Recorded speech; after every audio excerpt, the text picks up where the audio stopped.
Ma'am actual में being a lady और आप मेडिकल ऑफिसर भी हैं यहाँ पे, तो आप अपना परिचय बताइए और आप क्या हेल्प करती हैं यहाँ पे जो कैरिकुलम स्ट्रक्चर है उसमें। नमस्कार, मेरा नाम डॉक्टर नेहा हंसराज यादव है और मैं यहाँ पे as a medical health expert posted हूँ इन इंद्रप्रस्थ पब्लिक स्कूल। मुझे कुछ समय हो गया है यहाँ पे पोस्टेड हुए। आप क्योंकि स्कूल से एसोसिएटेड है तो आप देखती हैं जो गर्ल्स स्टूडेंट हैं तो उनका एक कैरिकुलम स्ट्रक्चर तो लगभग सेम है, तो आप अलग से उनको क्या सिखाने की कोशिश करते हैं?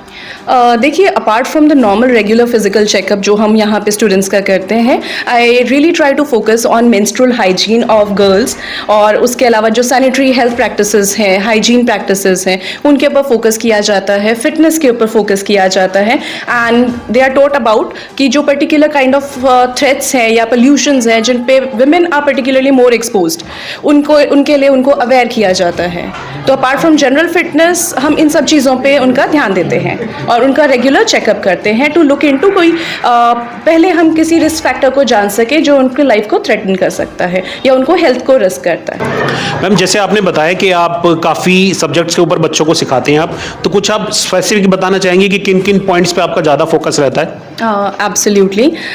एक्चुअली मैंने दिल्ली में ही एक स्कूल में सर्वे किया था जिसमें मैंने आइडेंटिफाई किया पर्टिकुलरली जो हमारे एडोलसेंट बच्चे हैं 9th to 12th क्लास के स्टूडेंट्स हैं, तो मैंने उनमें पाया कि एक बॉडी इमेज डिसऑर्डर्स करके काफ़ी बड़ा एक इशू हो रहा है कि इसमें क्या है, जो बच्चा है वो बहुत ज़्यादा कंसर्न है अबाउट कि उसकी शेप कैसी है, बॉडी की शेप कैसी है, कलर किस तरह से है एंड ऑल। तो उसको लेके एक पर्टिकुलरली मेरा सॉफ्ट कॉर्नर रहता है, तो मैं उस पर भी एम्फेसाइज करती हूँ। उसके अलावा जो स्क्रीन एडिक्शन है which is a new problem of this generation, हमारा फोकस उस पर रहता है क्योंकि screen is not just about the screen, उसमें हम बच्चों का आपका मेंटल और आपका फिजिकल हेल्थ भी इम्पैक्ट हो रहा है। बच्चे इंडोर्स में रह रहे हैं रेदर देन गोइंग आउटडोर्स, तो हम उस पर एम्फेसाइज करते हैं कि आपका अपना जो लाइफस्टाइल है उसको हेल्दी लाइफस्टाइल कैसे मेंटेन करना है, like what to eat, what not to eat, fruits क्या है, क्या चीज़ें नहीं खानी है, क्या करनी है, ये सब चीज़ें हम इन पे फोकस करते हैं। Then apart from this junk food, ठीक है, जो हम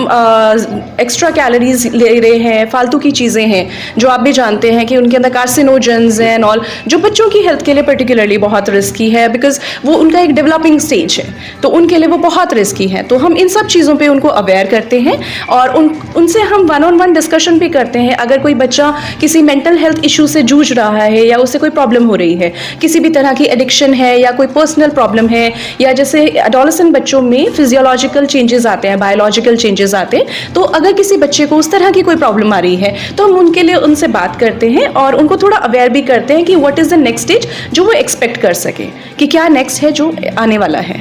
ताकि वो तैयार कर सके हम आने वाली जनरेशन को।